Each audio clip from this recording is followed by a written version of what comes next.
दोस्तों नमस्कार। आज हम सीखेंगे अणुसूत्र निकालना। अणुसूत्र कैसे निकाला जाता है। मैं कुछ आपको ये आयन बता रहा हूँ, कुछ तत्व बता रहा हूँ। इन तत्वों के आपको पीछे वाले जो इनकी संयोजकता होती है वो इनकी याद रखनी है। देखो ध्यानपूर्वक। पहली संयोजकता किसकी है? सोडियम की। सोडियम का रासायनिक सूत्र क्या होता है? Na plus. क्या होता है? Na प्लस, यानी कि ये प्लस लिखा हो इसका मतलब इसके ऊपर कितनी संयोजकता है? एक। और माइनस लिखा हुआ होता है। यदि किसी के ऊपर माइनस लिखा हुआ है तो उसके ऊपर संयोजकता होती है माइनस में, और यदि किसी के ऊपर प्लस लिखा हुआ है तो उसके ऊपर होती है संयोजकता प्लस में। तो वो होती है एक। अगर प्लस लिखा हुआ है तो एक है, माइनस लिखा हुआ है तो भी एक है। अगर 2 या 3 है तो वो लिखी हुई होगी स्पष्ट। देखो आगे, पोटेशियम की संयोजकता कितनी है? एक। पोटेशियम की संयोजकता कितनी है? एक। Ag की संयोजकता कितनी है? एक। कॉपर की संयोजकता कितनी है? एक। मैग्नीशियम की संयोजकता कितनी है? 2+। कैल्शियम की संयोजकता कितनी है? Ca2+। जिंक की संयोजकता कितनी है? Zn2+। आयरन की संयोजकता कितनी है? Fe2+। कॉपर की संयोजकता कितनी है? Cu2+। एल्यूमिनियम की संयोजकता कितनी है? Al3। आयरन की संयोजकता कितनी है? Fe3+। हाइड्रोजन की कितनी है? प्लस। हाइड्राइड की कितनी है? माइनस में। क्लोरीन की कितनी है? माइनस में। ब्रोमाइड की 1। आयोडाइड की -1। ऑक्साइड की -2। सल्फाइड की -2। नाइट्राइड की N की होती है 3। अमोनिया की होती है NH4+ होता है। हाइड्रोक्साइड होता है OS- होता है। नाइट्रेट होता है NaO3 होता है। हाइड्रोजन होता है। और कार्बोनेट HCO3 इसकी माइनस होती है। कार्बोनेट की कितनी होती है? CO3 2-। सल्फाइड की कितनी होती है? SO3 2-। और सल्फेट की कितनी होती है? SO4 2-। और फॉस्फेट की कितनी होती है? PO4 3-। ठीक है। तो ये इनकी संयोजकता। अगर इनकी आप संयोजकता यदि आपको याद है तो आप इसका आसानी से आप इसका अणुसूत्र निकाल सकते हो। देखो हम अणुसूत्र निकालते हैं कैसे। देखो अगले पेज पे निकालते हैं। जैसे एक लिख दिया एक लिख दिया CO3 2-। और एक लिख दिया मैंने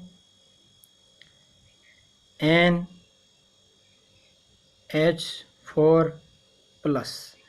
अब ये सूत्र निकालना है। अब इस सूत्र को अपन कैसे निकालेंगे? ये दो दिए गए, इन दोनों में से अणुसूत्र का निर्माण करना। तो कैसे करेंगे? ये जो फॉर्मूला है वो फॉर्मूला ये बन जाएगा NH4 all 2CO3। NH4 all 2CO3। ये फॉर्मूला ऐसे बनेगा। अगला देखो, अगला जैसे ये फॉर्मूला बना है, फॉर्मूला नंबर 2। फॉर्मूला ये बना है Al2SO4 3। अब ये कैसे बना है? तो इसके बनने का एक प्रक्रम है। वो प्रक्रम क्या है देख लो। इसके बनने का प्रक्रम क्या है? इसके बनने का प्रक्रम ये कि Al के ऊपर कितनी होती है संयोजकता? Al के ऊपर कितनी होती है? 3+। Al के ऊपर कितनी होती है? 3+। SO4 के ऊपर कितनी होती है? 2-। SO4 के ऊपर कितनी होती है? 2-। अब आपको ये नहीं देखना है कि इसके ऊपर माइनस है और इसके ऊपर प्लस, इसके ऊपर माइनस है और इसके ऊपर प्लस है। आपको वो ध्यान नहीं देना है। बस माइनस और प्लस को तो आपको चलो इग्नोर करना है। और ध्यान ये रखना है कि इसकी जो संयोजकता है वो इसके ऊपर लिखोगे और इसकी संयोजकता इसके ऊपर लिखोगे।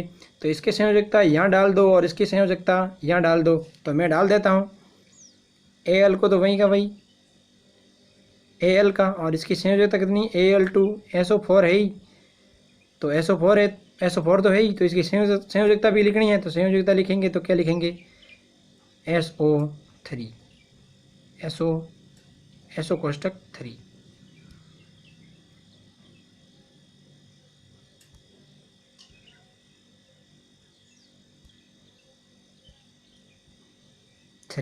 अगला देखो, अगला क्या है, अगला एक है, मैं नाम लिख देता हूँ उसका, कैल्शियम ऑक्साइड।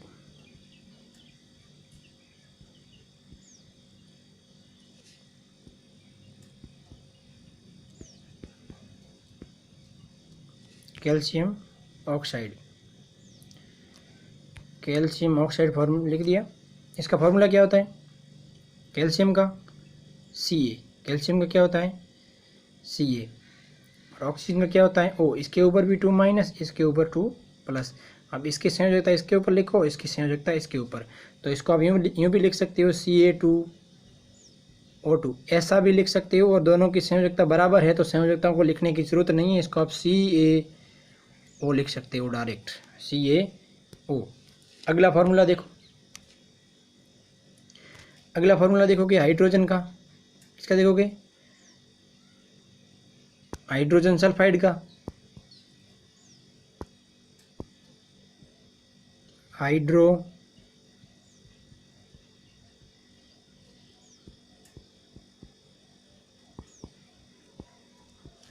सल्फाइड, हाइड्रोजन का सल्फाइड, हाइड्रोजन सल्फाइड का देखोगे तो हाइड्रोजन का सूत्र क्या होता है H प्लस होता है, और S का क्या होता है 2 माइनस, S का क्या होता है 2 माइनस। तो इसका देखोगे तो इसकी संयोजकता इसके नीचे और इसकी संयोजकता इसके नीचे, तो ये बन जाएगा H2S, यानी कि ये फॉर्मूला बन गया हाइड्रोजन सल्फाइड। क्या बन गया, हाइड्रोजन सल्फाइड। अगला देखोगे तो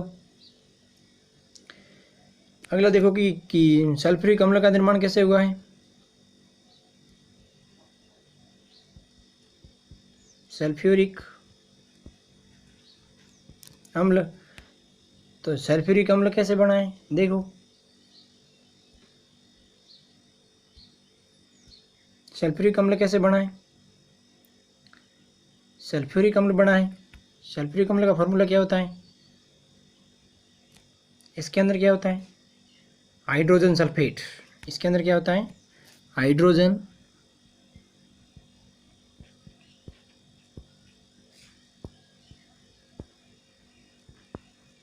सल्फेट, हाइड्रोजन सल्फेट। तो हाइड्रोजन का होता है H और S का होता है SO4 2 माइनस, SO4 2 माइनस। तो SO4 2 माइनस होता है, तो इसका संयोजकता इसके नीचे और इसकी संयोजकता तो प्लस में 1 है, तो ये हो जाएगा, ये दो यहाँ ये जो दो है वो दो यहाँ आ जाएगा, और ये हम लिख देंगे SO4, क्या लिख देंगे SO4। ठीक है, अगला एक फार्मूला, एक और लास्ट फार्मूला देख लेते हैं, 2 मिनट लगेगी, लास्ट और अंतिम फार्मूला।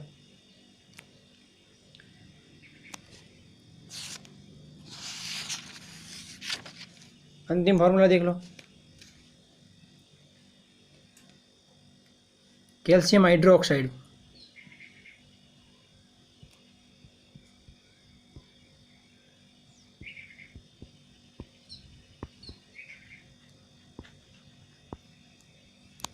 Calcium hydroxide. तो कैल्शियम हाइड्रोक्साइड होगा तो क्या हो, कैल्शियम का सूत्र क्या होता है Ca2 प्लस, क्या होता है Ca2 प्लस। हाइड्रोक्साइड क्या होता है OS माइनस, तो इसकी संयोजकता इसके नीचे और इसकी संयोजकता इसके नीचे, तो दोनों की संयोजकता लिखोगे तो क्या होगा, क्या लिखोगे, ये हो जाएगा CaOH2। अगर कोई नहीं है और उसकी संयोजकता अगर नीचे लिखनी है तो संयोजकता हमेशा ऑल करके उसके नीचे लिखा जाएगा, ठीक है, लिखी जाएगी। एक बात ध्यान रखना, आई बात समझ में। ये था अणुसूत्र लिखने का प्रक्रम, अणुसूत्र लिखने का प्रक्रम। सामान्य और सीधा प्रक्रम ये कि जो इसकी संयोजकता होती है, जो इसकी संयोजकता होती है और इसकी संयोजकता होती है, ये है पहला और ये दूसरा। पहले की संयोजकता लिखनी है दूसरे के ऊपर और दूसरे की संयोजकता लिखनी है पहले के ऊपर। इस तरह से आप अणुसूत्र लिख सकते हो, इस तरह से आप क्या लिख सकते हो, अणुसूत्र। इसमें सीधी बात, सीधा फंडा यही है कि जो पहला अणु होता है और एक होता है दूसरा अणु, पहले अणु की जो संयोजकता होती है वो लिखनी है दूसरे अणु के ऊपर, और दूसरे अणु की संयोजकता होती है वो लिखनी है पहले अणु के ऊपर। और अगर संयोजकता एक से अधिक है, अगर संयोजकताएं बराबर है, अगर संयोजकताएं बराबर है तो लिखने की कोई ज़रूरत नहीं। अगर संयोजकता बराबर नहीं है तो आप फिर उनको लिखोगे कोष्टक के नीचे, कोष्टक के नीचे कुछ संयोजकताएं अपन ने लिखी है, ठीक है।